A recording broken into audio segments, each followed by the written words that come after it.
السلام علیکم دوستو، آج کی کہانی کا نام ہے کتا اور آئینے۔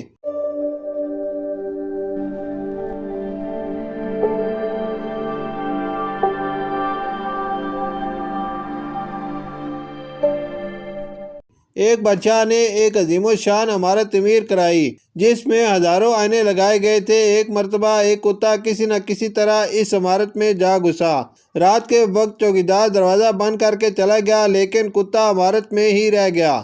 کتے نے چاروں جانب نگاہ دوڑائی تو اسے چاروں طرف ہزاروں کی تعداد میں کتے نظر آئے۔ اسے ہر آئینے میں ایک کتا دکھائی دے رہا تھا۔ اس کتے نے کبھی بھی اپنے آپ کو اتنے دشمنوں کے درمیان پھنسا ہوا نہیں پایا تھا۔ اگر ایک آدھ کتا ہوتا تو شاید وہ اس سے لڑ کر جیت سکتا تھا، لیکن اب کی بار اسے اپنی موت یقینی نظر آ رہی تھی، کیونکہ جس طرف آنکھ اٹھاتا اسے کتے ہی کتے نظر آتے تھے۔ اوپر نیچے اور چاروں طرف کتے ہی کتے نظر آ رہے تھے۔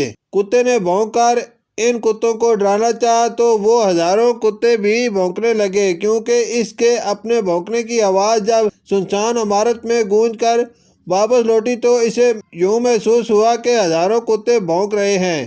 اس کا رواں رواں کانپ اٹھا۔ اس نے بھاگنے کی کوشش نہیں کی کیونکہ وہ چاروں طرف سے گھیر چکا تھا۔ صبح جب چوکیدار نے عمارت کا دروازہ کھولا تو وہاں کتے کی لاش موجود تھی۔ اس عمارت میں کوئی بھی موجود نہیں تھا جو اسے مارتا۔ عمارت خالی تھی، لیکن کتے کے پورے جسم پر زخموں کے نشانات تھے اور وہ خون میں لت پت پڑا تھا۔ اس کتے کے ساتھ کیا ہوا؟ خوف کے عالم میں وہ کتا بھونکا، جھپٹا، دیواروں سے ٹکرایا اور اپنے جیسے کتوں کے خوف سے مر گیا۔ یعنی وہ کتا ان دشمنوں کو مارتے مارتے خود مر گیا جو حقیقت میں تھے ہی نہیں۔ شکریہ۔